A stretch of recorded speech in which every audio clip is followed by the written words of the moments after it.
السلام علیکم ورحمة الله وبرکاته.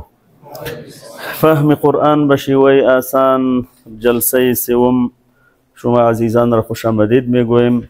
الله جل وعلا شانه ای جمع ما و شما را جمع مبارک بگردانه و به ای درسای ما و شما خیر مرتب فرماید. پیش از این که درس جدید را آغاز کنیم کمی کار خانگی را ارزیابی بکنیم. استاد شما کار خانگی را انجام دادین؟ بله. خب و شما همی صف دوم کس که انجام داده کمی لطف کنه چی؟ ماشاءالله شکر. خب شما کمی استاد شوین چی قسم نوشته کرده چی؟ اسم بخاطر اسم از یکچند خصوصیات داره که الف لام داشته باشه. نه کار خانگی دیگه ما مستقل داده بودیم. مثلا بخاطر مثالا چی قسم نوشته کردین؟ الف لام السماوات الارض الجنة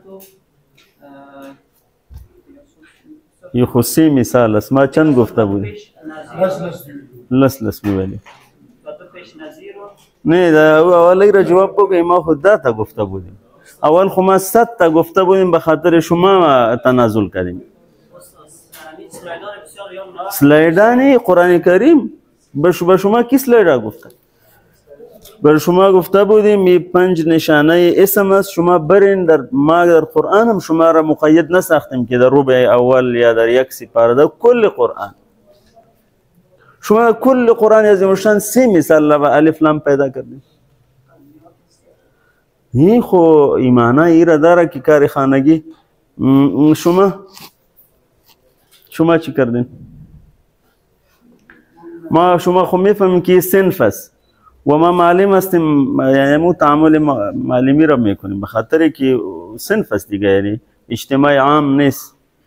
بسم الله الرحمن الرحیم. المفسدون المسلمون الكافرون الظلمات الصادقین الجنات المنافقین چی؟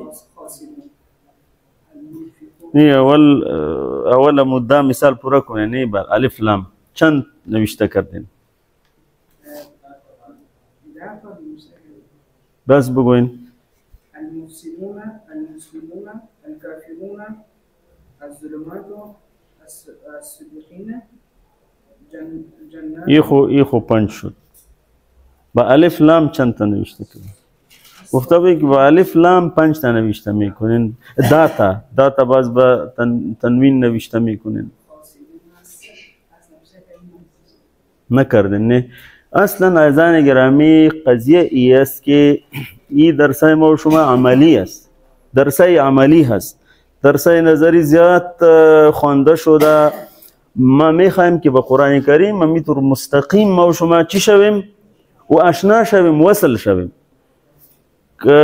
کاش که همه شما همینطور همی کار خانگی با همی دقت انجام میدادین که معلوم میشد. ما با شما گفته بودیم که ادعا ثابت میشد که شما بین 80 الی 90% اسماء قرآن کریم را پیدا میکنین. باید ثابت میشد و ای که در کل قرآن عزیزم فقط 3 مثال پیدا کرده با الف لام و او 5 تا پیدا کرده. اردو که یک جای شو هم دانه شده. ای خو ما چیز زیاد است یک چک کردن نمیتوانیم. ما در هر چی از هر یک مستقیما چک میکنیم. ای به این خاطر که ای فقط اینطور نیست که ملا صاحب گپای خوب زد دیگه نفهمیدیم که چی گفته. فهمیده و عمل کرده، زیرا که بسیار وقت شده بس است که دیگه از قرآن کریم دیگه ما و شما دیگه فاصله نداشته باشیم. ما به شما گفتیم که کل عربی در 3 چی خلاصه میشه. چی است؟ فعل. اولین چیز که اسم است دیروز ما و شما خواندیم تعریفی. و تعریفی او چی بود؟ آفرین. یا صفاتی ای چیزا. خب بس 3 نقطه دیگه در این مورد خواندیم که اسم عام و اسم خاص. اسم عام را چطور خاص می سازیم؟ با الف لام. یکی از علامات اسم است. صحیح شد. و نقطه دوم خوانده بودیم که اسم از اسم مفرد جمع را چطور می سازیم؟ و ای را گفته بودیم که از علامات اسم چند تا است؟ سه تا. کدام؟ الف لام تا الف تا 5 تا شده. 3 تا الف لام یکی تنوین دو و واو نون یا نون در آخر کلمه الف تا. بس به شما می گفته بودیم که شما امی علامات را که یاد دارین، ایما را در نظر بگیرین و برین در قرآن کریم 10 به هر علامت 10 مثال پیدا کنین. شما چرا ای کار نکردین؟ خنور راوڑی. ماشاءالله دا چا چې راوړي دا وروسته دومره ما راوړي کنه چې عمل ته واوښتو بس بیا دغسې قصه وه. ما خو ځکه لس تاسې نه غوښت، تاسې نه فقط لس غوښتل شوي و به شما وقت بتن انشاءالله تاکه به قرآن کریم شما بفهمین که یک بخش عظیم زبان عربی که اسم است و شما را عرض کنیم خدمت شما که در زبان عربی اسم 80% اسم است. 20% که است حرف و فعل است. به این خاطر در قرآن کریم فرموده وعلم آدم الاسماء. اسم با همی اسماء گرفتن و آدم علیه السلام کلی گپا را فهمید، زبانه را یاد گرفت، چیزا را یاد گرفت. فهمیدین؟ فلهذا اسم را که شما به این شکل فهمیدین خب بسیار فیصدی بالا را فهمیدین. به جرأت هستین هنوز. جرأت که چطور نزدیک شویم به قرآن. چرا نزدیک نشویم؟ این جرأت به این معنی این جرأت منفی ها، یعنی به جرأتی یک کار منفی هست. به این معنی که شما به قریب نمیشین، نزدیک نمیشین که ولا چی نشوه. و علامات را شناختین ولی به اساس او شما پیدا کنین. خب جزاکم الله خیرا. بسیار زیاد تشکر که دیگه عزیزان ما این کاری خانگی را انجام داده. میاییم به درس جدید خود انشاءالله. 2 آیه سوره فاتحه را انشاءالله امروز ما شما میخوانیم، معنا و مفهومی و چی پیام ها به ما و شما داره و با اساسی و بس نمازهای خود را عیار میکنیم و تنظیم میکنیم انشاءالله. و در باب قواعد ضمائر متصل را امروز میخوانیم و در اخیر هم نکات تربیتی داریم که با هم انشاءالله شریک میسازیم. 6 کلمه جدیدی را ما شما میخوانیم امروز که در قرآن کریم از 3400 بار بیشتر آمده. یعنی معنیش است که در یک نشست شما 3400 بیشتر کلمات قرآنی را یاد میگیرین انشاءالله. تلاوت میکنیم همه با هم. اعوذ بالله من الشیطان الرجیم.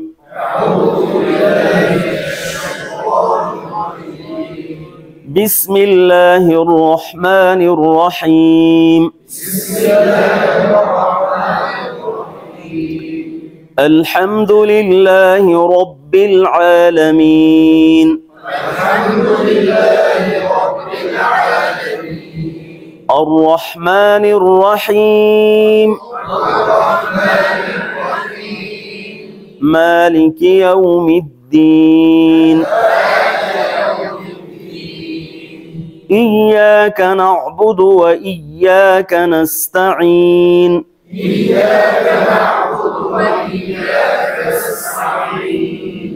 مالك يوم الدين. إياك نعبد وإياك نستعين.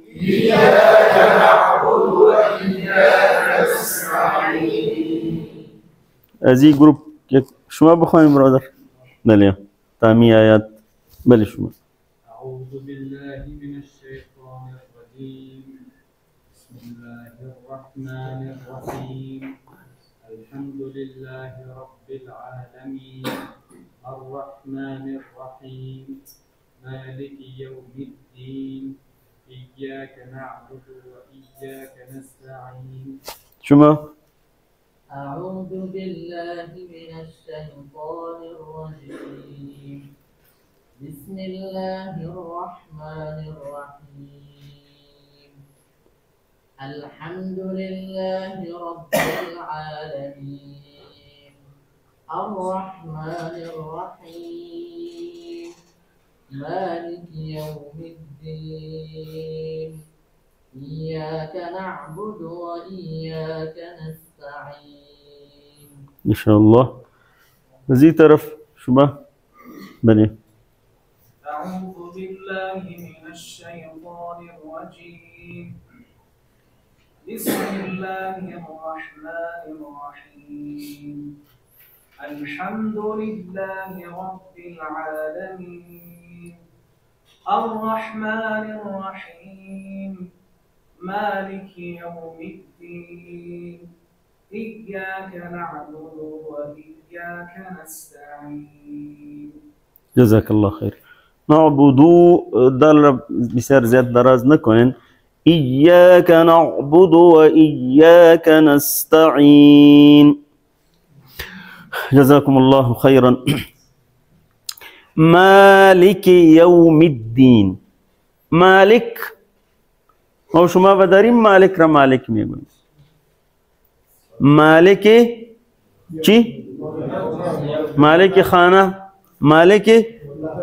مالک پنتون مالک زمین مالک را ما شما میفهمیم خود در قرآن که میایم گیج میشیم که ولا نمیفهمیم و میفهمیم امی عربی در زبان ما موجود است خود زبان ما و شما بسیار کلمات عربی داره از او جمله مالک هست مالک و مالک را ما و شما به تمام معنا میفهمیم شما که مالک موتور هستین اگر کسی دیگه بگوید که نیمش از ما یا یک روز جلوش تو بشین یک روز از ما قبول دارین مالک صاحب مالکی معنی مالک یوم چی معنی داره؟ یوم در زبان ما است یا نیست؟ اليوم دوشنبه چی است؟ اليوم سه شنبه یعنی عروسی فلانی است اليوم یوم استفاده میشه ایام خجسته عید مبارک در قرآن که میایم بس گیج میشیم که نمیفهمیم خو همی قرآن است دیگه سعی کنین این یوم و ایام در قرآن کریم از 400 بار بیشتر آمده و ما که تلاوت میکنیم هیچ به این طرف نمیریم که یوم و امی روز است معنایشی است و امی طور فاصله گرفتیم از قرآن فاصله گرفتیم که مشکل است الدین عزیزان گرامی یک مصطلح قرآنی هست و بزیاد معانی آمده لیکن دو معنی و در قرآن عظیم الشان در تفسیر زیاد آمده یک معنی و علیکم السلام و رحمت الله یک معنی و جزا و پاداش بدله معنی دومین و دین به معنی آیین نظام قانون دستور که مطابق او انسان زندگی خود را عیار میکنه و مطابق او زندگی خود را سپری میکنه در قرآن عظیم الشان کلمه دینم زیاد آمده شما میبینید 90 بار آمده ادیان دین شما کدام مثال گفته میتونین مثال دین که آمده ذلك الدین ان الدین دیگه اليوم اکملت لكم دینکم لكم دینکم دین یعنی دین آمده زیاد آمده مالک یوم الدین این وقت متوجه میشیم ما و شما که ایرا قرآن را فهمیده بخوانیم باز میفهمیم. معنای دین در این آیت کجا هست؟ به معنای نظام زندگی و به معنای بدله جزا و سزا چطور بفهمیم؟ ایرا از سیاق آیات میفهمیم. بذار الیوم اکملت لکم دینکم، شما میفهمین که اونجا به معنای بدله نمی آید. این الدین عند الله السیاق میفهمیم که اونجا معنای بدله نیست. فهمیدین نه؟ پس ترجمه کنین مالک یوم الدین جزا، مالک روز جزا است. رب العالمین هست، الرحمن الرحیم است و مالک روز جزا هست، مالک روز جزا هست. عزیزان گرامی، بعد از خواندن مالک یوم الدین که بعد از چی ما را میخوانیم؟ بعد از الرحمن الرحیم. این معنی را داره که او ذات سبحانه و تعالی فقط مهربان نیست بلکه منصف هم هست، انصاف میکنه. یک روز مدنی هست که دو انصاف قائم میشه. در دنیا برای انسان انصاف داده نمیشه، عدل نیست. لیکن یک روز هست که اونجا او ذات با اختیار مالک او روز است که انصاف را قائم میکنه و منصف با اختیاری است که هیچ کسی و هیچ چیزی در مقابل جزا و سزای او مانع شده نمیتونه. بگویا که نه به این سزا نته، اجازه نیست، این را کس کرده نمیتونه. مالک او است. لمن الملك اليوم لله الواحد القهار يوم لا تملك والأمر لله والأمر يومئذ لله. فلهذا عزیزان گرامی در نماز ما و شما که سوره فاتحه میخوانیم توتیگونه نخوانیم. به این آیات که رسیدیم بعد از الرحمن الرحیم در ذهن ما و شما بیایا که ما با اساس ربوبیت که رب العالمین است و با اساس رحمانیت او، با اساس او فقط به او محبت نداریم و عبادت او را نمی کنیم بلکه از منصف بودن او میترسیم، از انصاف او که بالای ما و شما اگر فیصله انصاف شوه و گفته شوه که کار کردی چرا کردی، بس جواب چرا را نداریم. فلهذا ما عبادت او را که میکنیم از گرفت او میترسیم هم. فهمیدین؟ مالک یوم الدین را که ما و شما من بعد میخوانیم تمامی منازل قیامت در امو ذهن ما و شما گردش بکنه. یک روز مدنی هست. فلهذا در دنیا باید شطور به مهار نباشیم که هر طرف که رفتیم و هر چیزی که کردیم شهر ناپرسان نیست اونجا. باز اونجا چی میشه؟ پرسان میشه. و از این میترسیم که انجام آخر ما بالکلیه در دست او است. اگر فیصله کرد که برین به جنت و بگیرین اعمال نامه تان به دست راست، چقدر خوش قسمت خواد بودیم. الله رب العالمین ما و شما را از این جمع بگردانه. و اگر فیصله شد که برین به جهنم خدا نخواسته و بگیرین اعمال نامه تان به دست چپ تان، باز انسان هلاک است. در این دنیا الله تعالی ما و شما را معاف فرماید و از این گروه نگردانه. در این دنیا اگر انسان در لذیذترین نعمت هم قرار داره، به طرف جهنم همو دیدن همو کفایت میکنه که چقدر وحشتناک است. مالک یوم الدین. عزیزان گرامی، یک روز برپا میشه که در اونجا فقط و فقط اختیار و حکم از آن الله رب العالمین میباشه. او مالک است. مالک معنی شما فهمیدیم که هیچ کس دیگه اختیار تصرف را نداره. تصرف خود چی میکنه که کسی به کسی سفارشم کردن میتونه بدون اذن او. اختیار خو بسیار دور است که کسی بگوه که ما اختیار داریم صاحب اینجا کسی نروه و اینجا بروه. نه او گپا نیست. عزیزان گرامی، سوال ای است که در دنیا خم اختیار از آن الله است، در دنیا خم مالک او است، پس چرا ما اختیار و ملک الله رب العالمین را فقط به قیامت، به روز قیامت به اصطلاح تخصیص میدهیم؟ اصل مسئله است عزیزان گرامی که در دنیایی که ما شما زنده هستیم، الله رب العالمین به خاطر ازمایش و ابتلا به ما و شما بعضی اختیارات را داده. ما و شما الحمدلله آل نماز خواندیم، اختیار ایره داشتیم، ایرم داشتیم که نخوانیم، اختیار ایرم داشتیم که بخوانیم، اختیار بود.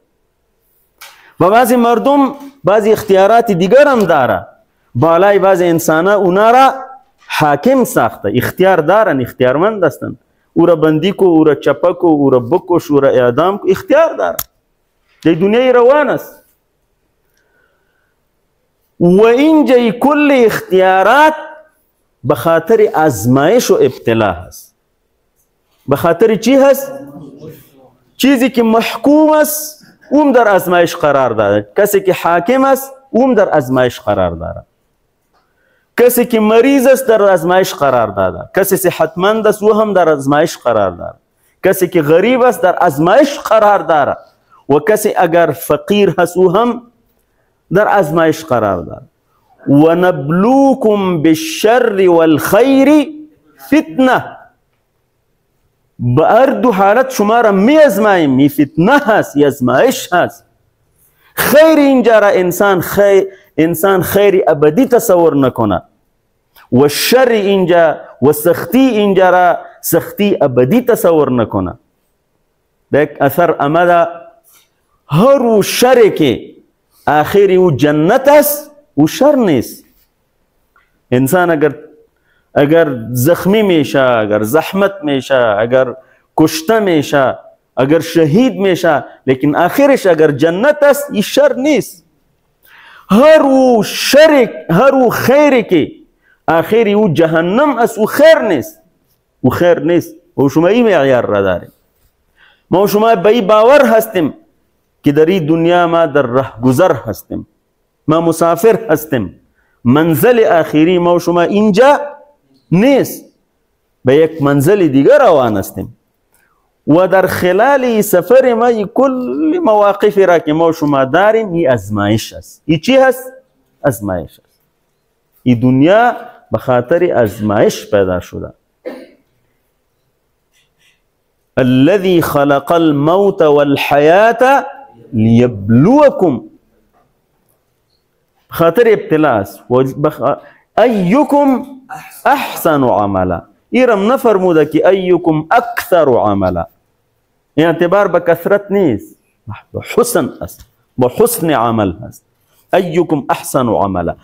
عزیزان گرامی، پیش گفتیم که در او روز اختیار خود چه میکنی که کسی حق سفارش کسی را در حق کسی بکنه نداره مگر با اذن الله رب العالمین. يوم يقوم الروح والملائكة صفا لا يتكلمون إلا من أذن له الرحمن، إلا من أذن له الرحمن. إذن هم بشفاعت کننده لازم است که کی شفاعت بکنه و بمشفوع لهم لازم است که در حق کی سفارش بکنه. اینطور نیست که در حق هر کس که سفارش کرده مثل که در دنیا است. مجرمین را میبینی که به اساس سفارش بیرون میگرده و مظلومین را میبینی که در پشت سلولهای چی هست؟ زندان است. لیکن اون جایی نیست. هم به شفیع اذن ضرور است و هم به مشفوع له اذن ضرور است. عزیزان گرامی، کمی تصور کنین که او روز بسیار زیاد خطرناک است. و این پیام های سوره فاتحه هست. ما به شما گفتیم که این خلاصه قرآن است. از مالک یوم الدین همی قسم تیر نشوین. الحمدلله رب العالمین الضالین الله اکبر. مالک یوم الدین در هر نماز منزل آخری خود را تصور کنین. تصور آخرت را تقویت ببخشین. این 32 بار که به ما و شما امر شده که را بخوانیم به همین خاطر است که معتقدات ما در هر نماز و در هر رکعت تجدید شود. مالک یوم الدین. تصور نکنین که در این دنیا ما و شما غیر مسئول هستیم. غیر مسئول نیستیم، مسئول هستیم.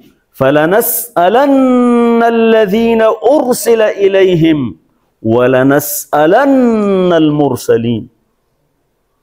ما و شما خود چی میکنین؟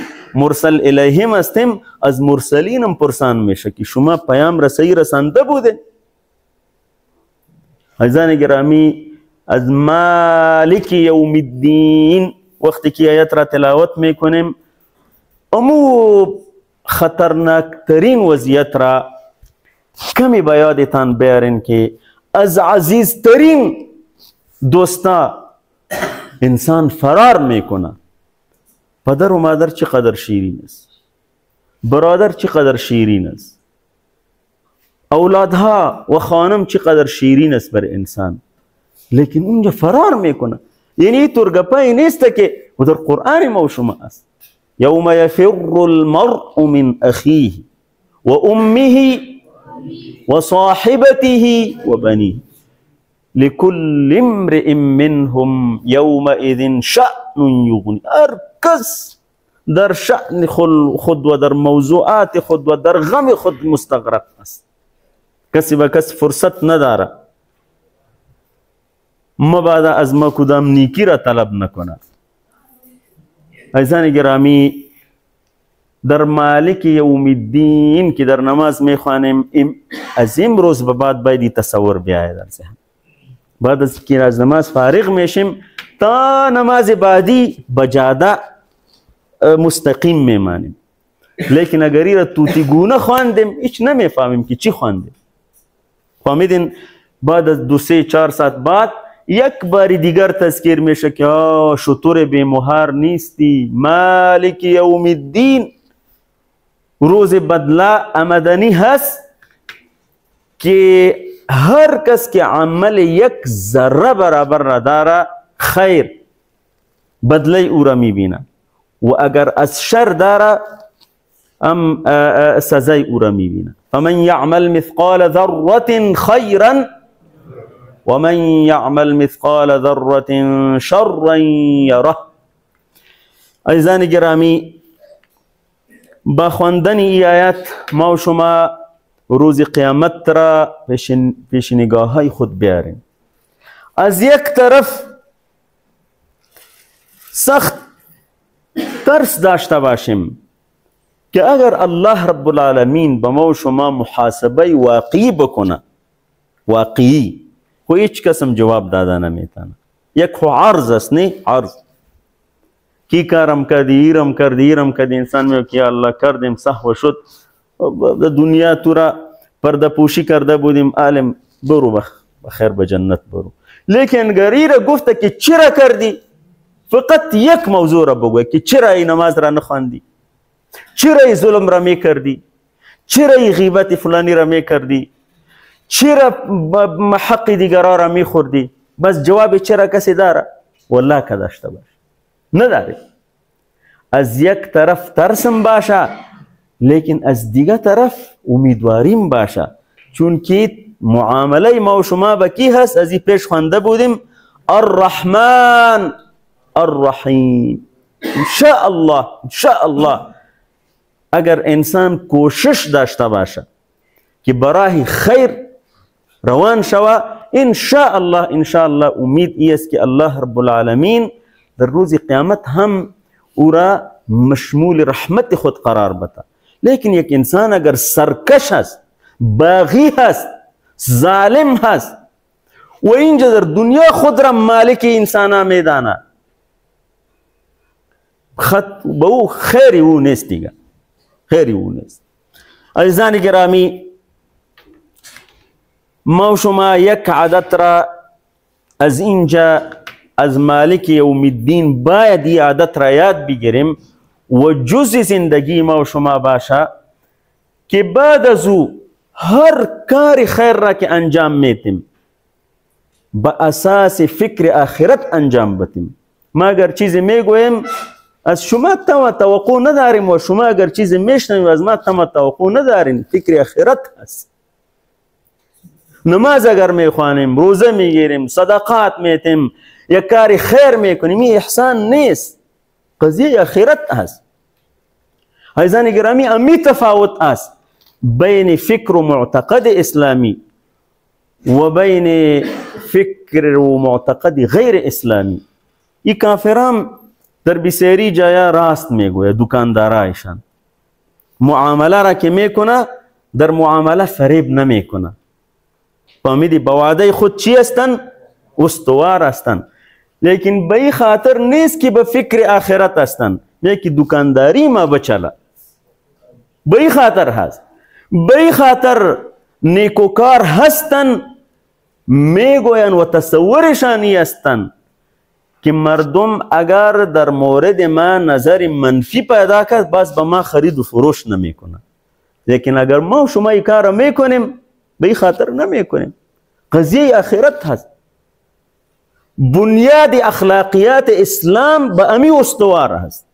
صدق ما و شما به خاطر مردم نیست، راستی ما و شما، خیر ما و شما، خدمت مردم به خاطر این است که مردم در این جواب پاداش بده. انسان چی است و پاداشی او چی هست؟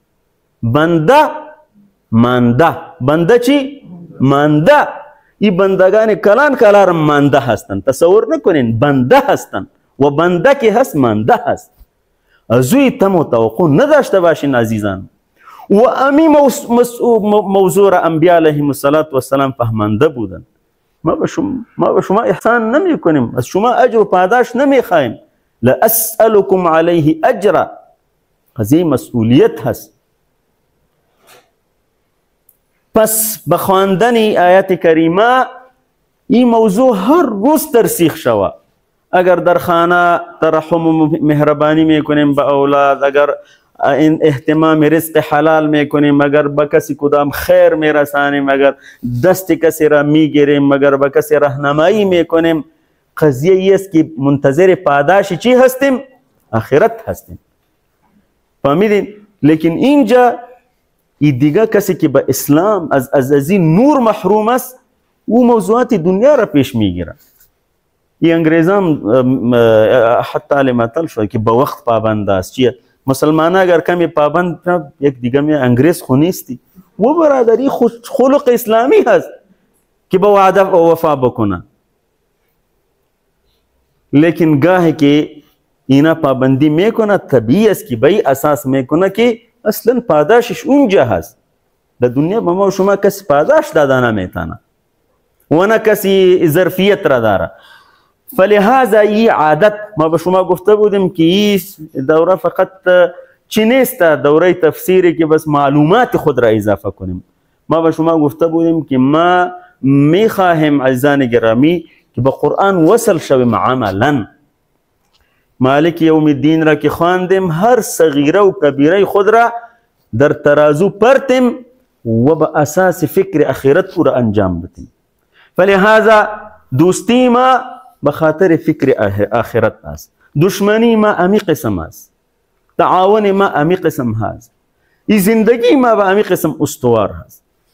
و امی معنی را داره که ان صلاتي ونسكي ومحياي ومماتي لله رب العالمين، که در آخرت الله رب العالمین پاداش می.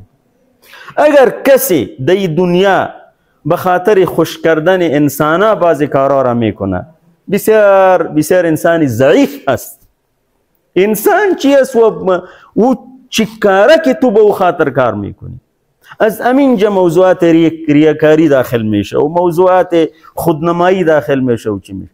لیکن اگر انسان بفهمه که معامله ما با رب العالمین هست و مستغنی شوازی انسانه. ما دیروز به شما گفتیم در الحمدلله رب العالمین به انسان پرستی، به دنیا پرستی، به ماده پرستی یک ضربه کاری زده شده. چرا؟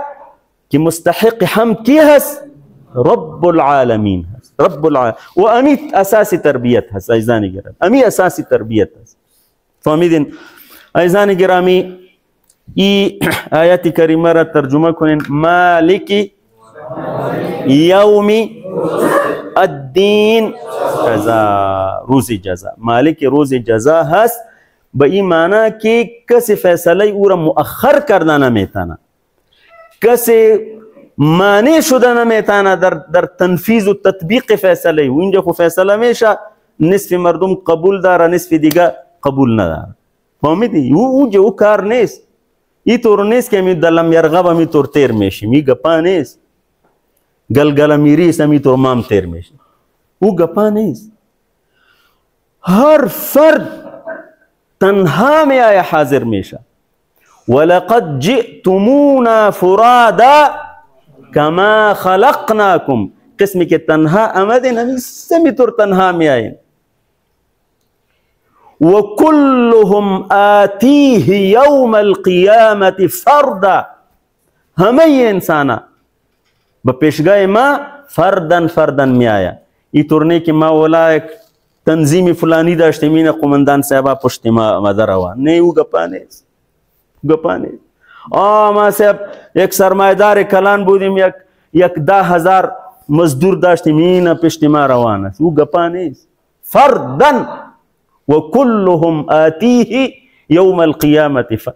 و این خو از امی قبر شروع میشه. بلکه انسان هنوز در دنیا می باشه که تنهایی شروع میشه. عزیزترین انسان اولین خاک را مو میندازن، میگه ایره پت کنین در می خاک زود زود بریم دیگه کارا داریم. فهمیدی؟ دو سه روز کمی چی هست دیگه گپ خلاص است. شما زیاد به کسی معتمد نباشین عزیزان. فقط یک کفن است انسان به خود میبره.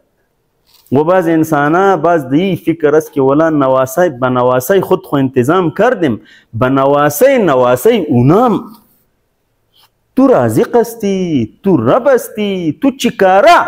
غم خدا بخور، غم خدا بخور. حلال حرام روا ناروا یک چیز باز در تصور نیست. اگر تصور آخرت، فکر آخرت پیش انسان باشه، بعضی دنیای قسم نیست. این نظیر جنت هست. باز امو اجتماع صحابه به وجود می آید. عزیزان گرامی بعد از این آیت کریمه هست ایاک نعبد و ایاک نستعین. ایاک بسیار مردم ایاک میخوانه، ایاک نیست. این شد را میبینین، شد. ایاک بخوانین نعبدم نیست، خو نعبدو. و نعبدوم نیست که تو به امرای دال وو پیدا کنی. وو کجاست که تو نعبدو میخوانی؟ نعبدو، نعبدو. و ایاک نستعین. بعضی مردم طفولت یاد گرفتن نستعین میخوانه نه؟ نستعین. و بعضی نستعین میخوانه، نستعین. این کجاست؟ عین است. نستعین، نستعین. ایا در قرآن کریم ایا زیاد آمده. ایاکم، ایایا، ایانا. در تمام جایها معنی او خاص است. چی است؟ خاص، خاص. که امروز می آیا که معنی تو اشاره شی قسم است. که اشاره بکنین. اشاره است کم. ای چی است؟ که. ای چی است؟ کم. ایاک خاص تو را. اگر اینجا ایاکم باشه چی معنی باشه؟ خاص شماره. اگر ایاهو باشه خاص اورا. یعنی یا چی معنی؟ خاص. که چی معنی؟ خاص تورا. نعبدو ما عبادت میکنیم. اشارات باز میایی قسم اشاره دار. نعبدو ما عبادت میکنیم. عبادت برادر عزیز محترم در آیت دیگری که ما شما تلاوت کردیم سورة الفاتحة بعد أعوذ بالله من الشيطان الرجيم بسم الله الرحمن الرحيم إياك نعبد وإياك نستعين. مجددا بترجمه میپردازیم. إيا ترجمه چی کردیم ما شما؟ خاص. که چی ترجمه کردیم؟ تورا. نعبدو ما عبادت میکنیم. اگر اعبدو می بود من عبادت میکنیم. نعبدو ما همه ما عبادت میکنیم. و در عربی که می آیا عموما معنای وی فارسی را داره. و قرآن شریف آسان است. در پشتو ما او میگویم ولی در فارسی امو و ایا چی معنی خودتان بکنین؟ که اینجا یاد گرفتین. اینجا باید و هر کس را که شما درس میتین امو قسم که امو درسی که امو کلمه که تکرار شده او را خودش ترجمه کنه. نستعینو ما طلب کمک میکنیم. ما کمک میخواهیم. استعانت هم در زبان ما و شما هست. اعانت هم هست. معاون سب خوبی بسیار زیاد است. معاون سب معاون تعاون عون یعنی این کلماتی هست که در زبان خود ما و شما موجود است. با کمی توجه ما میفهمیم که این معنی را داره. پس یک بار دیگه ترجمه میکنیم. ایاک نعبدو و ایاک نستعینو چی معنی؟ کمک می طلبیم. کمک می خواهیم. عزیزان گرامی این آیات کریمه علما می فرمایا که خلاصه سوره فاتحه است و سوره فاتحه خلاصه تمام قرآن کریم است. یعنی دایی اساسی ترین هدف خلقت انسان بیان شده. انسان ای آیت را که می خوانه امو هدف خلقت او را 32 بار تکرار میکنه که کار ما ای است که خاص تو را عبادت کنیم. بس خاص تو را پرستش و عبادت بکنیم. الله رب العالمین در سورة الذاریات هدف خلقت انسان و جنیات را می فرمایا بعد اعوذ بالله من الشیطان الرجیم وما خلقت الجن والانس الا لیعبدون. عزیزان گرامی بالای کلمه عبادت کمی مکس میکنیم. علتی او ای است که دیروز ما خدمت شما عرض کرده بودیم که بعضی از مصطلحات قرآنی معنی و مفهوم او واضح نشده پیش مردم. از او کلمه یک کلمه رب بود که دیروز مختصرا سرش صحبت کردیم. یک کلمه عبادت هست. عبادت چون که معنی و مفهوم حقیقی واضح نشده تصور مسلمان در مورد عبادت مختل هست. یک کس را میبینی که فقط نماز را عبادت میگوید. یک کس را میبینی که فقط ذکر را عبادت میگوید. یک کسی را میگوید که نماز روزه حج و زکات عبادت است. یک کس را میبینی که بس میگوید که علم و تعلیم این عبادت است. یک کسی را میبینی که نه این عبادت نیست. یک کسی را میبینی که کاروبار تجارت دکانداری او عبادت میدانه. یک کسی میبینه که نه او کار دنیا هست. او چطور عبادت است؟ یک کسی را باز میبینه که اداره و سیاست و انتظام و حکومت او را شجره ممنوعه میدانه، او میگه به عبادت هیچ تعلق نداره، این خو عبادت ما فقط نماز بود. این موجود هست، این موجود است. امی فی الحال مردم موجود است که سیاست و چیزی که از این اشتقاق شده او را ناروا میدانه. عزیزان گرامی، گپ از کجا دی امت آمده؟ از اینجا آمده که تصور عبادت صحیح است. اگر ما فقط 5 بنای اسلام را عبادت قرار دیم، یعنی به مثال، فرض مثال نماز ما و شما را 5 وقت نماز چقدر وقت میگیره در روز؟ اگر همی خوب بخوانیم 1 ساعت. لیکن اگر همینطور که خوانده میره مردم، خود در نیم ساعت کل 5 وقت نماز تکمیل میشه. خو یعنی نماز است که روزانه میخوانیم. روزه خود در سال 1 بار است، نه و به 1 سال منتظر باشیم. حج خو به 90% مردم به حج نمیره و توانایی را نداره. زکات هم همی قسم است و متاسفانه در مورد زکات خو بسیار زیاد چی هست.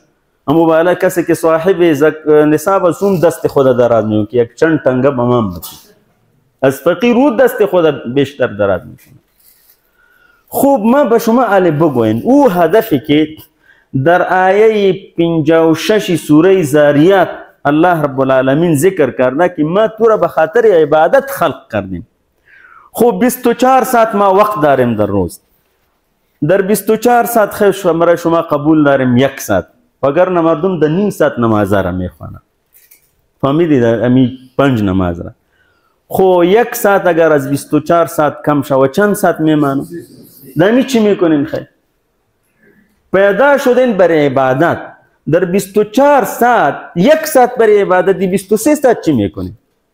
این تصور مختل است، قطعا مختل است تصور عبادت. با امی خاطر است او اجی صاحب که در مسجد نماز میخوانه، خوب صحیح آدم است، خوب صحیح مسلمان، به دکان که برو امو آدم را میبینی که قیچی را گرفته مردم را امیطور چی میکنه؟ جیبایشان میبره. یعنی به این معنی که فریب میته که برش بگوی که اجی صاحب بالی نماز خواندی چی که میگه او کار دینی ما بود، ای کار دنیای ما. عزیزان گرامی، اسلام این تجزیه را قبول نداره. این تجزیه، انسان یک انسان است، در دکان هم انسان است، در چوکی وزارت هم انسان است، در ارگم که میره همو انسان است، در مسجد هم همو انسان است. پس خلل از کجا آمده؟ خلل در تصور عبادت آمده. عزیزان گرامی، اول خو ای را باید داشته باشیم که به زبان عربی عبادت 3 معنا را داره. خوب یاد بگیرین ای را. یه شما پرسان میکنیم، این طور نیست که مولا صاحب گپای خوب زد نفهمیدیم که چی گفت. این خود سبق است، صنف است. اولین معنی عبادت پرستش است. پرستش چی هست؟ امو مراسم عبودیت، امی به اصطلاح مظاهر عبادت. مثلا یک پرستش است شما وقتی که رکوع میکنیم، پرستش است سجده، یک پرستش است به نام یک کسی که شما چیزی را ذبح میکنین، این پرستش است. یعنی امو به اصطلاح مظاهر عبادت ای را تقدیم کردن. پرستش معنی دوم عبادت، یعنی که به زبان عربی این 3 معنی عبادت را داره. معنی دوم اطاعت و فرمانبرداری. اطاعت و فرمانبرداری به این معنی اگر از کسی اطاعت کردی، فرمان او را تسلیم کردی، در حقیقت عبادت او را کردی. آیات به دلالت میکنه. سومین معنی عبادت بندگی و غلامی. بندگی و غلامی. اولین معنی عبادت چی بود؟ دوم، سوم بندگی و غلامی. ما وقتی که میگویم ایاک نعبد، یا الله پرستش به تو میکنیم، خاص به تو، و نه فقط به تو میکنیم، خاص به تو میکنیم. ایاک بنده و غلامی تو هستیم، فرمان از تو میبریم. فهمیدین؟ اول خو معنی لفظی عبادت اگر ما و شما بفهمیم، این تناقض از زندگی ما و شما میبرای. این به این معنی هست که شما وقتی که گفتین ایاک نعبدو، نه که پرستش از تو میکنیم، بندگی و غلامی از تو میکنیم و فرمان از تو خاص از تو میبریم، کسی دیگر دی به تو شریک نمیسازیم. این به این معنی شد عزیزان گرامی که ما این تعلق پرستش، تعلق بندگی و غلامی، تعلق فرمانبرداری و اطاعت، این تعلق فقط و فقط به الله رب العالمین ما داره. اگر از بعض انسانا ما فرمان میبریم، به این خاطر میبریم که بنده الله هست و فرمانی الله رب العالمین را تطبیق میکنه. اگر فرمانی و انسان در تقابل به فرمان الله رب العالمین قرار گرفت، این بندگی دیگه کس شد، عبادت از دیگه کس شد. قرآن کریم می فرمایا وَإِنْ أَطَعْتُمُوهُمْ، در مقابل الله رب العالمین اگر سنادید خود را، کلانای خود را، مشرکین خود را اطاعت کردین، انکم لمشرکون، این شرک است. فهمیدین؟ یکی موضوع عزیزان گرامی، اگر کسی در نماز خو میگوید که بنده الله هستیم، نماز این عبادت است، لیکن بیرون که می آیا از این بندگی، قلاده بندگی و غلامی را از اینجا میکشه و دور میندازه و میگوید که دیگه ما از یک ساعت کردیم، دیگه آزاد شدیم، این عبادت نکرده. آلی خو تصور بردگی و غلامی نیست. سابق انسانا خرید و فروخت می شدن، به برکت اسلام الحمدلله انسانا حر و آزاد شدن و بنده و غلام ایمان را داشت، مثل که بالکل اکرمکم الله یک گاو گوسفند حیثیت را داشت، او را می بردن می فروختن، از خود اصلا شخصیت نداشت، نیمه شخصیت بود، نیمه. به همین خاطر سزای اونم نیمه بود. و علیهن نصف ما علی المحصنات. فهمیدین؟ خب بندگی و غلامی خو نیست، یعنی این مجال نبود که کدام برده و غلام بگویا به آقا و سید خود که برو کاکا مرا می فروشی، ما اینجا نمیریم. مثل که یک گاو گوسفند گفته نمیتونه، همی قسم. خب این تصور خو فی الحال نیست، لیکن در بندگی و عبادت همی تصور است. به خاطر تقریب مفهوم ما و شما برده و غلام خو نداریم، لیکن مزدور خو داریم. نه در خانه ما کار میکنه، در دکان با ما هست، در مؤسسه با ما هست، یعنی به او ماش. اگر او مزدور یا او دهقان یا کسی که شما در مقابل عوض و اجرت او را یک کار سپردین که عزیزم صبح 6 بجه میایی تا شام 6 بجه، اگرچه این وقت بسیار زیاد است، خب هر حال و او فرمایش بکنه که نه صاحب 10 بجه میاییم و 2 بجه رخصت میشیم، شما باز برش میکنین که عزیزم 20,000 افغانی که میتیم در مقابل کار است، او میگوه که نه صاحب ایرا ما برات کردن نمیتانیم، برو کارت بگو. شما یک قسم مزدور را قبول دارید، با او چه میکنین شما؟ اگر کمی قاروک بود چند سلیم میزنین، دی فقر و بیچارگی 20,000 تنخواه داری و فرمایشاتم میکنی، یک چند سلیم میزنی. ما و شما در بندگی و غلامی می فرمایشات داریم. از یک طرف میگویم که بنده تو هستیم و باز میگویم که بنده تو هستیم برای 1 ساعت صرف، برای 1 ساعت. همی بیرون که هست ای ما آزاد هستیم. این جور می آیا ولا که جور بی آیا. بازو برات میگویم که در تمام زندگی از طفولت تا که وفات میشی ما یک قانون روان کردیم در تمام امور، زندگی خانوادگی چطور باشه، اخلاق، نظام اخلاقی چطور باشه، اجتماع چطور باشه، نظام و سیستم تعلیمی چطور باشه، اداره و حکومت چطور باشه. و تو بگوی که نه صاحب امو اوامر تو که در مورد نماز سوی قبول داریم، این دیگران ما نمیتانیم. این طور فرمایش در بندگی میچله، شما به ما بگوید ولا که بچله. این دین آمده به خاطر حکومت کردن. قرآن عظیم الشان 4 بار آیت 3 بار آیت را و رسول الله صلی الله علیه و سلم آیت نازل شده. هو الذي ارسل رسوله بالهدى ودين الحق ليظهره على الدين كله ولو كره المشركون. در سوره فتح آمده وكفى بالله شهيدا، در اخیر آیت آمده. در سوره صف باز آمده ولو كره المشركون. الله رب العالمین و پیغمبر خود فرموده که این دین به خاطر بر تو دادیم که ای را به تمام ادیان غالب بکنی، لیظهره. لیکن ما میگویم که نه سب سجده میکنیم، این کار از ما نمیشه سب. و شاعر میگوید این نادان به سجده افتیدن، وقتی قیام آمد اینا به سجده افتیدن. و برادر در وقت قیام است، در وقت سجده هست. اگر در وقت قیام سجده میکنی غلط است. فهمیدین؟ فلهذا خلاصه به شما بگویم عزیزان من، در ایاک نعبد و ایاک نستعین ما بسیار چیزا را تعهدات میسپاریم به الله رب العالمین.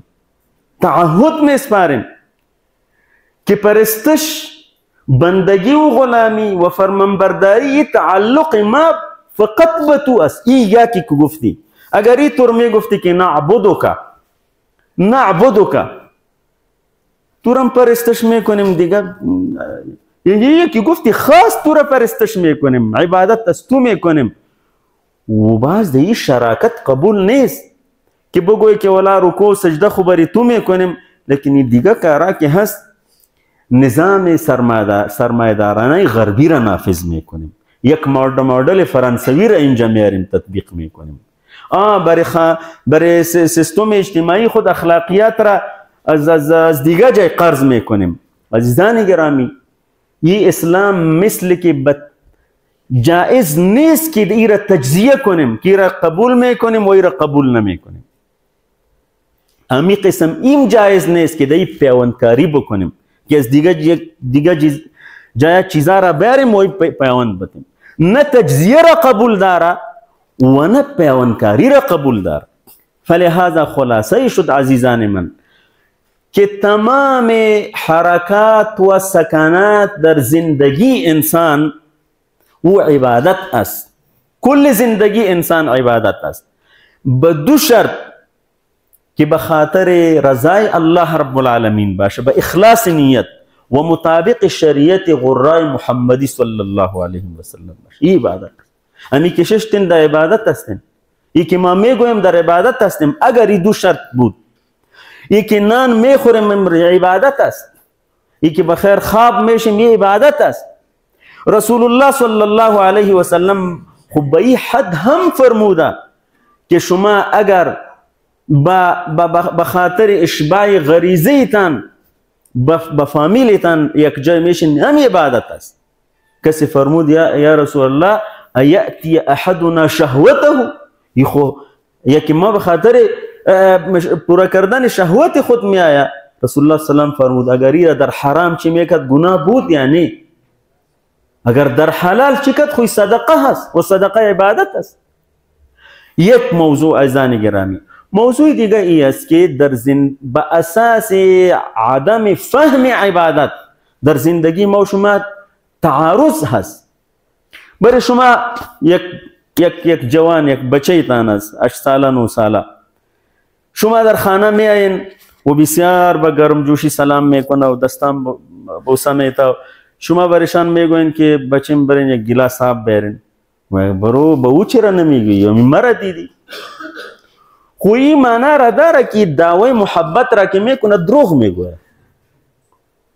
و محمود را چرا نمیگوی؟ مرا میگوی هر وقت میای آب بیار و کریدیت کارت بیار و فلان بیار. مرا دیدی؟ این معنی را داره که او به دروغ میتور میگوی که تو را صاحب بسیار دوست داریم، صاحب بسیار چی داریم، دروغ میگه. امی قسم امین جا عزیزانی اللہ رب العالمین میں فرمایا ای کار حرام است به این نزدیک نشو، ای ضرور اسی را انجام کو. و انسان می گوید در مقابل که صاحب یہ از ما نمیشه، کارای آسان آسان به ما بگو، امیطور شیر، امیطور پراٹھا واری، امیطور چی حلوا کدام جای باشه، ما آماده هستیم. این کارای سخت سخت از دست ما نمیشه. این چوایس و انتخاب بس در بندگی نیست. ایاک نعبد امی مفهوم را میرسانه.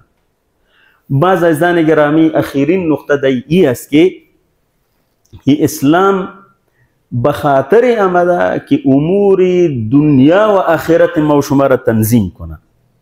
اگر کسی بگوید که این کارای چیزی را که ما و شما من حیث عبادت میدانیم، نماز است، روزه است، زکات است، حج است، این خو هست، لیکن اداره و نظام و شاروالی و دکانداری و تجارت این را کجا از دین کرد؟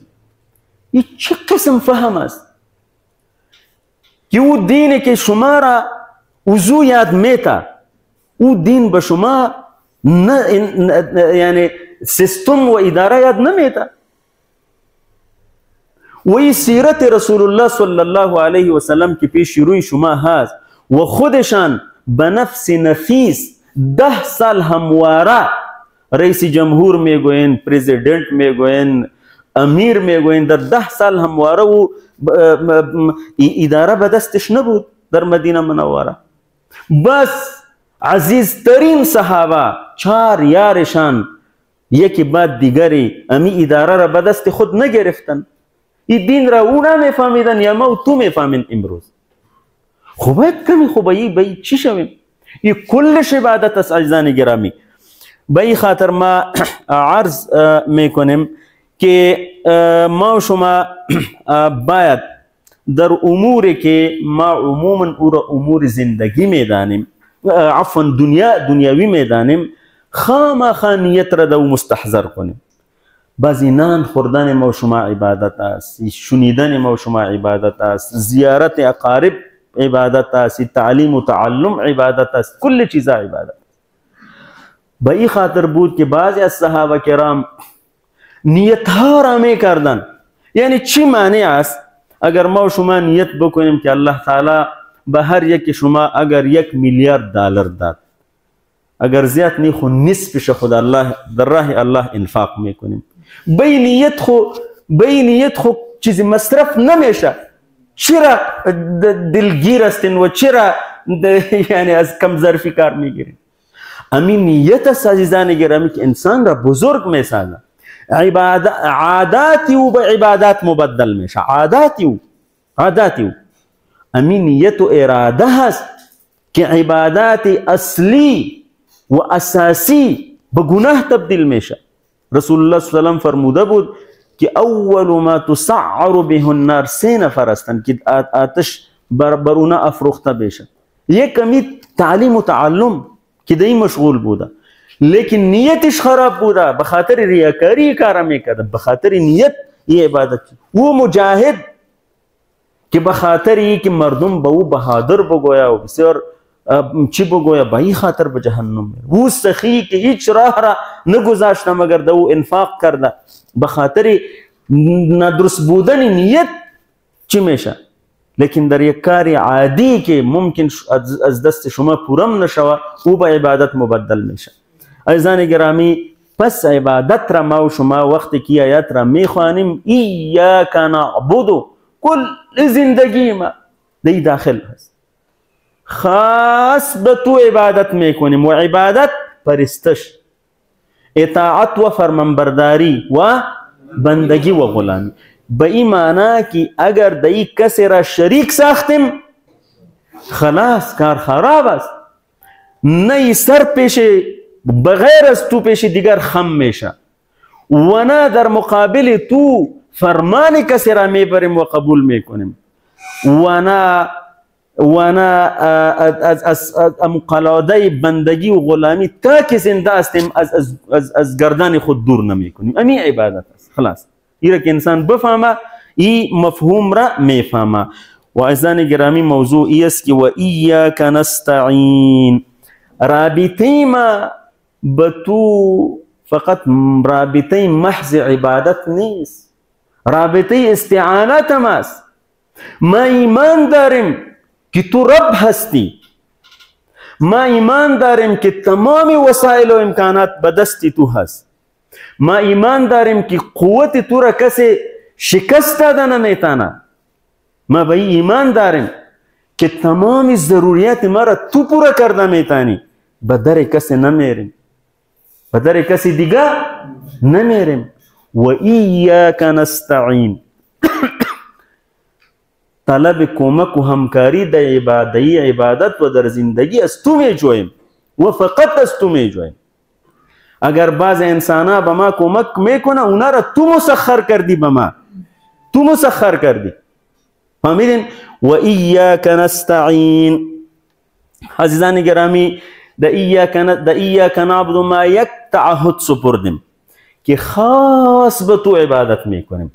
د ایاک نستعین ما یک اعتراف را میکنیم که یا الله، یا رب ذوالجلال، یا رب قوی و عزیز و عظیم، ما بسیار ناتوانستیم. اگر توفیق تو نباشه سجدم کردن نمیتانیم، اگر توفیق تو نباشه و کمک تو نباشه تشنگی خود رفع کردن نمیتانیم، یک ضرورت ادنای خود را مرفوع ساخته نمیتانیم. فلهذا یا الله، یا رب ذوالجلال، مرا کمک کن، تنها مگذار، ما ضعیف و ناتوان هستیم. عزیزان گرامی، این اعتراف ناتوانی و عجز را انسان همیشه بکنه. چرا؟ که گاهی یک خناس در کله انسان میآید و در خود بزرگبینی مبتلا میشه و فکر میکنه که حالی هم چما دیگری نیست، سب ما رسیدیم. تو کجا رسیدی او برادر؟ تو کجا رسیدی؟ تو خانوز در دنیا هستی و کسی که در دنیا زنده هست و از فتنه محفوظ و مأمون نیست. امام احمد رحمت الله علیه می فرمود که اولین قدمی که به جنت میگذاریم راحت وقت شروع میشه. تا وقت انسان در دنیا که است خو مسلسل پیکار است، کش مکش است، کش مکش. اینجا یک طرف کش است، مکش نیست. و شیطان کش میکنه و ما را همینطور کش میکنه.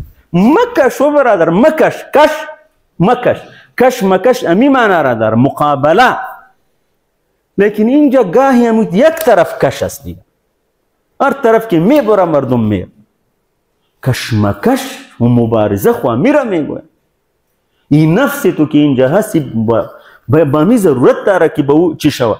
عزیزان گرامی، به این خاطر در ایاک نستعین و ایاک نستعین انسان احساس و اعتراف ضعف و عجزی خود را میکنه که یا رب ذوالجلال، ما ضعیف هستیم، ناتوان هستیم و کل وسایل و امکانات و نعمتها در اختیار تو هست، پس ایرا از تو می طلبیم. ما ازی یک عادت را میگیریم، ازی آیت و ایاک نستعین و ایست که همیشه از الله رب العالمین طلب کمک بکنیم. انسان تصور نکنه که آلی ما سب رسیدیم، تجارتم سب بجای رسیده که آلی شکست نمیخوره و اردو و لشکر ما و چی نیروی ما بجای رسیده که نه او گپا نیست. بنده مانده، بنده مانده و با پیشگاه الله رب العالمین همیشه محتاج. کلانترین انسان را میبینی که قاب یک تب را نداره، یک بار چپا میشه میتور. فهمیدی؟ به این خاطر ما و شما چی هست. و عادت دیگری را که ما و شما میگیریم و این است که به تأسی از انبیاء علیهم السلام.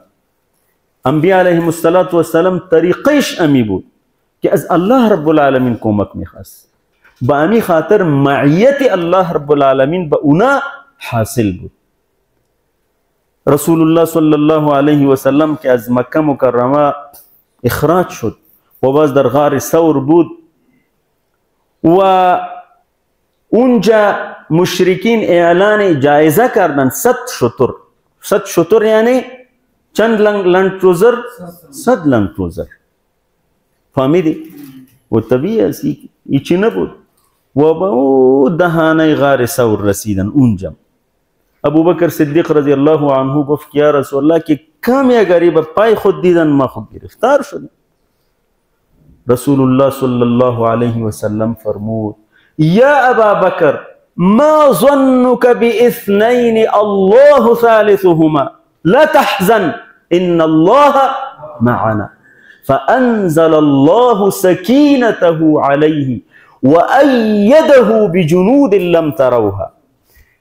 اونا امی کمک را میخواست بس طائف که می آمد بس اولین بار بود که به این تعبیر جناب رسول الله صلی الله علیه و سلم فرمود که اللهم انی اشکو الیک ضعف قوتی، شکایت ضعف خود میکنیم یا الله. رفته بودیم که اونجا کدام گوش شنوارا پیدا کنیم، نشد. و به هر و در بدر رسول الله صلی الله علیه و سلم به حد از الله رب العالمین کمک خواست. اللهم نصرك الذي وعدته، حتی که چادر مبارکش افتید و ابوبکر رضی الله عنه برش گفت یا رسول الله الله رب العالمین حتما دعای شما را پذیرفت و قبول. این امی کمک را که انبیا می طلبه خب شما خب باید بطلبیم.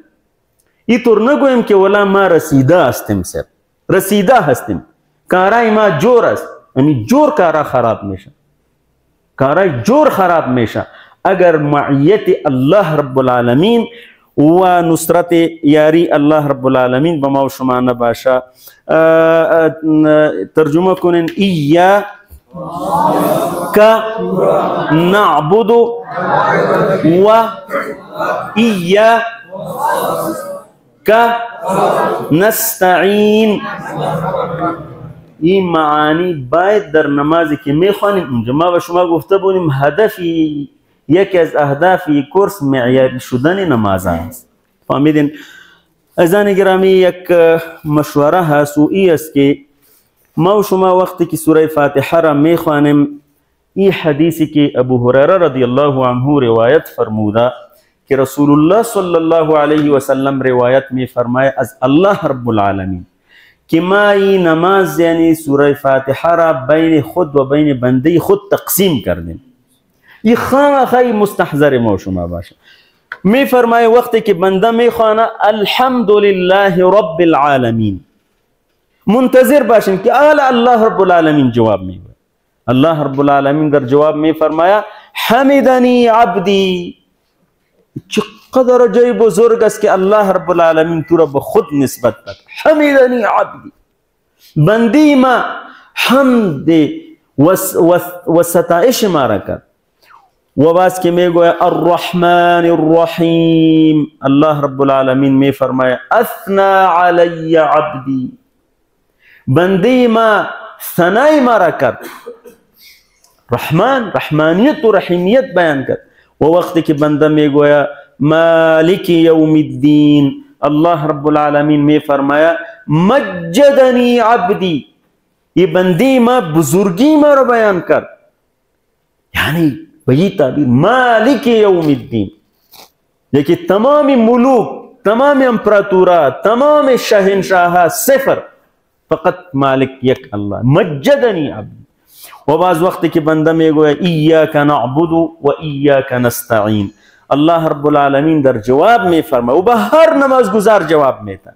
حدیث در صحیح مسلم شریف است. الله رب العالمین میفرماید هذا بینی و بین عبدی ولعبدی ما سأل. این بین ما و بین بنده ما مشترک است. ایاک نعبد، الله رب العالمین است که انسان اقرار با عبادت و بندگی الله رب العالمین میکنه.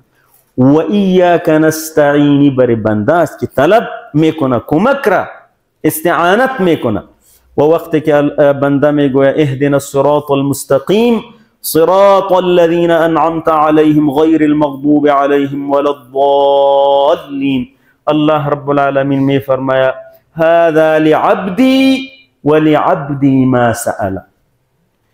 از اهدنا تا ولا الضالین بر بنده ماست و بر بنده ما او چیز میدهیم که خواسته. لیکن بنده خو فهمیده بخواهد، بنده خو توتیگونه میخوانه، ایرم نمیفهمه که چی خواستیم، ایره نمیفهمه. به این خاطر عزیزان گرامی اگر این مستحضر شوه این نماز کیفیت خود را باز می داشته باشه. در بخش دوم درس ما و شما قواعد است و امروز ما و شما ضمائر متصل را می خوانیم. ضمائر متصل، امو اشاراتی که شما یاد گرفته بودین ای چی بود؟ اشاره بکنین. اشاره علی هو شده. چی شده؟ هو. و او ای چی بود؟ علی ای چی شده؟ ای همینطور هم است. هو هم بود. ای هو هم. ای چی بود؟ ای علی که شده. که. ای چی بود؟ ای چی بود؟ او استازای دیگر نمیگو، ای چیزم نمیگو. انتم. ای علی کم شده. کم.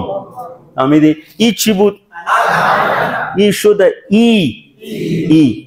ای چی بوده؟ ای شده نه. نه. چی شده؟ و ای چی بوده؟ ای شده ها. چی شده؟ آفرین. علی بگوین هو. اشاره شما کجاست؟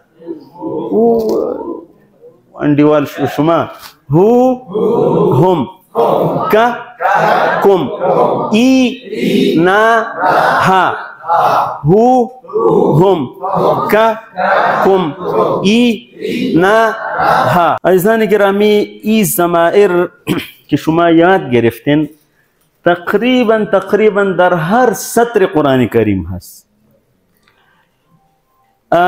و این متصل به این خاطر گفته میشه که همراه حرف یک جای میشه، یک جای میایه متصل به او، یا همراه اسم میایه متصل، یا همراه فعل میایه، به این خاطر متصل گفته میشه. لیکن او هو و هم که شما یاد گرفته بودین او تنها میایه. فهمیدین؟ شما ببینین این آیت از سوره کهف است. بعد اعوذ بالله من الشیطان الرجیم بسم الله الرحمن الرحیم الحمد لله الذي انزل على عبدی. هی اشاره بکنی هی و اگری طور باشه هم. او هم بود نه یه هم. نمیده ولم یجعل له اشاره بکنی هو بود نه اگری تی طور بکنیم نه لام امرش بکنیم. ای چی بود؟ ای که بود نه لام امرش بخونه.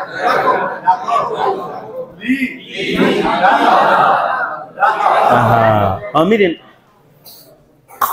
قیما لینذر بأسا شدیدا من لدنه. هو چی کست؟ اشاره شما هو یاد گرفتین.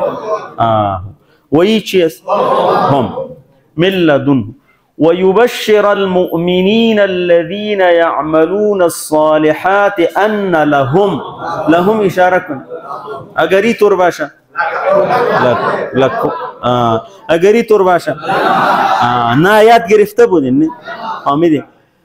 یعنی شما صدها و هزارها کلمات را امروز یاد گرفتین. این تو آیت نیست که یکی از این ضمایر نباشه. ما شما مثلا میبینیم کلمه رب را شما یاد گرفتین. رب چی معنی بود؟ مالک و آقا، مربی و پرورش دهنده، خبرگیر و نگهبان و فرمان روا و حاکم و مدبر و منتظم. رب را همراه ای ضمایر یک جای کنین. رب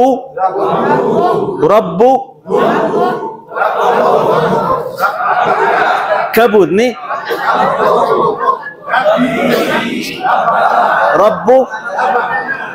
ربنا وی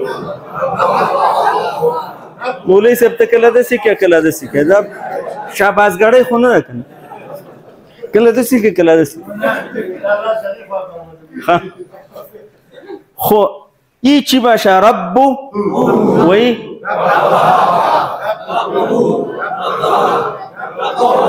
ربهم. یعنی شما امیر که خواندین ربه چی معنی؟ و ربهم ربکم. شما را از چی فهمیدین؟ از این فهمیدین. و رب یه چی معنی؟ یه چی فهمیدین تو؟ آفرین. یک لایک به شما بتیم. ماشاءالله علی فهمیدین. اصلا قضیه ای است که در این تکنیکا به کار رفته که شما یعنی وقتی که تلاوت میکنین وی هو هم که کم اینا ها این سطر نیست مگر یکی از اینا هست. فهمیدین؟ شما اینجا یک کلمه بود من. من معنیش چی هست؟ کی من هست. من زبر آمده. من از و من چی معنی؟ کی. ما اگر بگویم من ای عربی شد. من ربه اشاره به چی قسم بکنیم؟ من رب. من چی معنی؟ کی. ربه پروردگاری. و ترجمه این چی شد؟ پروردگاری او کی. اگر ای طور بکنیم من ای چی معنی؟ من ربکم پروردگاری. من رب ای چی معنی؟ آفرین. خب اگر ما بگویم من ربه جوابی او چی باید باشه؟ ربهم الله یا ربه الله؟ یک انگشت. و اگر بگویم من ربهم جوابش ربه. من ربک جوابش بگوی ربی. یہ ما شما پرسان میکنید که پروردگار شما زی شما میگوید پروردگار شما کی. و بگوی ربی یہ امی تک مثل که بدوبه نمیرین ربی را یاد بگیرین. فهمیدین؟ ما که گفتیم من ربک شما میگوین من ربکم اشاره بکنین. نه ربنا الله. این اسانترین متد تعلیم زبان عربی هست. فهمیدین؟ شما خود به خود عربی دان میشین انشاءالله. خب آل همراه دین امی زمایر بگوین. دینو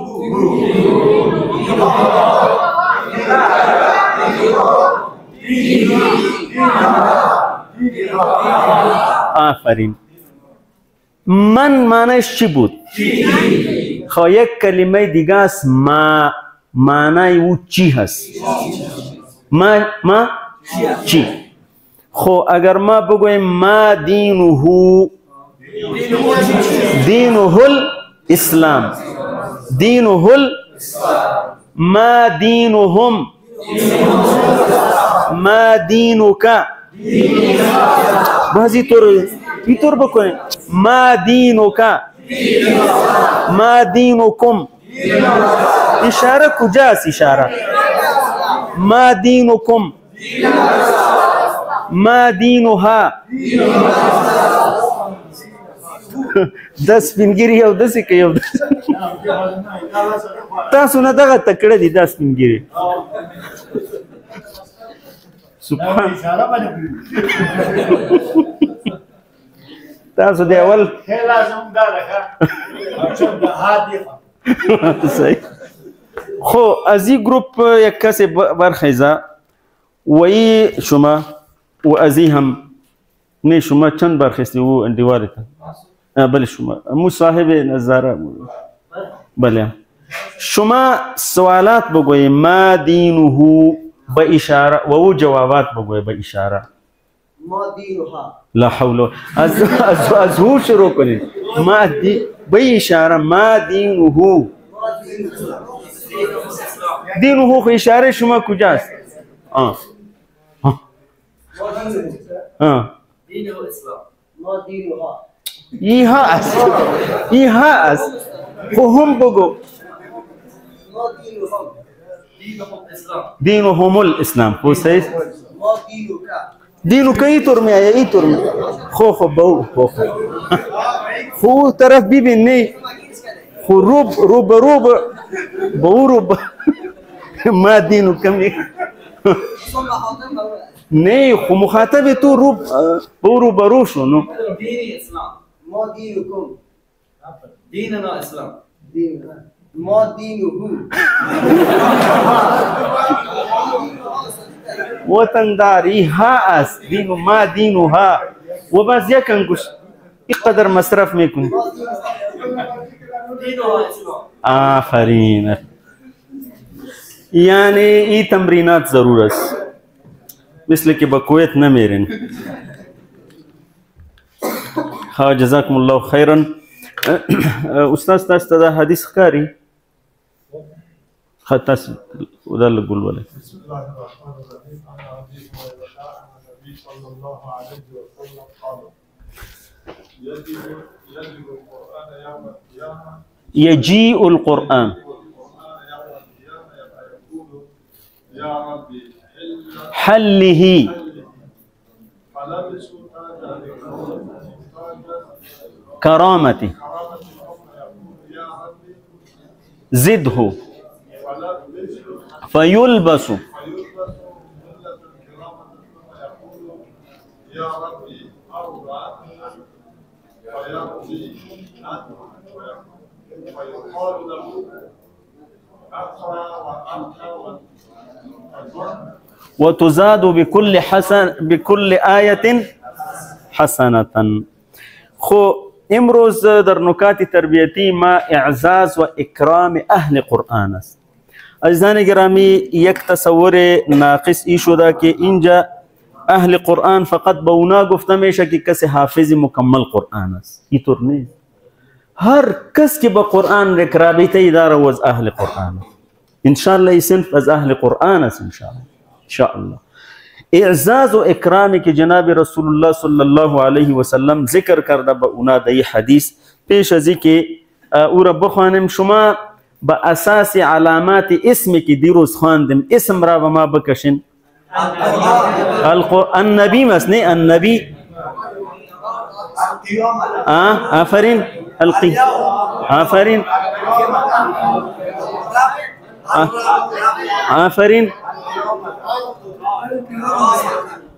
الكرامة آية أس يعني الأرض خنس أرضس همون نشانه که شما یاد گرفتین آية چرا اسم است و دیگه حسنة خو یعنی شما ای ضمائر را خواندین اینجا هست زد هو اشاره کنین اگری طور بکنیم زد هم اگری طور بکنیم کل زد اگری طور بکنیم زدنی ماشاءالله خو اینجا امدا یا رب ارض عنه اشاره بکن وی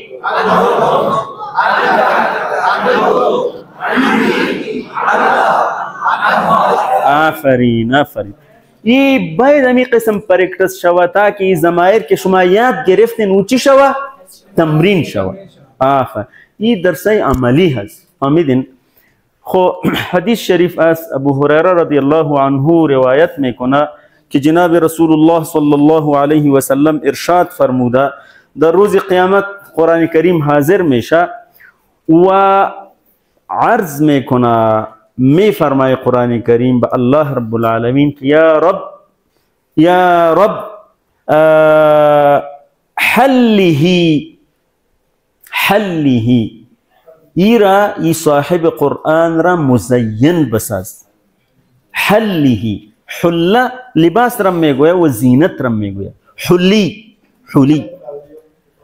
حله بفرمایش قرآن کریم و سفارش قرآن کریم فیلبس تاج الکرامه بی صاحب قرآن تاج عزت پوشنده میشه اینجا کسی که اکرام میشه میگه که بی چی بسرشان چی بمانین لنگی بمانین این یک چیز لیکن او تاج اصلا مثیل است دی دنیا نیست مثال نداره بس قرآن میں فرمایا یا رب زده در اکرام اضافه فرما. فیلبس حلت الکرامه، حله جوره را میگوید، جوره. بس جوره لباس کرامت و اعزاز به او پوشانیده میشه به صاحب قرآن. بعضی قرآن عرض میکنه یا رب ارض عنه، از این بنده از این صاحب قرآن راضی شو. فیرضا عنه، فیرضا عنه. عزیزان گرامی این موضوع عادی نیست. شما میفهمین قرآن کریم فرموده که کلانترین اعزاز به روز قیامت و رضوان الله است. و رضوان من الله اکبر، ذلك الفوز العظیم. بعض الله رب العالمین اعلان رضایت خود را میکنه. باز با صاحب قرآن گفته میشه اقرأ ورقه، خوانده برو و بالا برو. و تزاد بكل آیت حسنه، و بخواندن هر آیت در یک نیکی چی میشه؟ عزیزان گرامی موضوع عادی نیست. خب این موضوع عادی نیست. تصور نکنی این به پیمانه های مادی اصلا این پیمانه نمیشه، پیمایش نمیشه. این اعزازی هست که بس به یک چی به دست انسان میای که به قرآن وصل شود. به قرآن کریم چی شود؟ و به قرآن کریم وصل شدن این تصور غلط است که اگر کل روز بتیم خو وصل هستیم، اگر نیمه روز یا یک چند روز بتیم وصل نیستیم.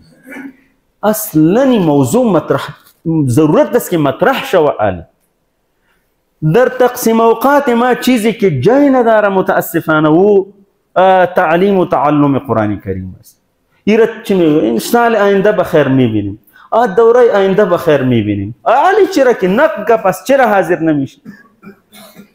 فلهذا به اساس اعزاز و اکرام ما امیدوار هستیم که انشاءالله امروز خو فردا و پس فردا ما و شما رخصت هستیم، لیکن به خاطر امی اعزاز هم همون نزدیکترین دوستان خود را بیارین به خود. اینطور که بسر شما تاج باشه و اونا بی تاج هم را شما باشه زیاد خوشایند نیست. فهمیدین؟ بله. فلهذا ای حلت الکرامه و تاج الکرامه، ای باید به همه عزیزانی که ما شما اونا را دوست داریم باید ای پیام را به اونا برسانیم.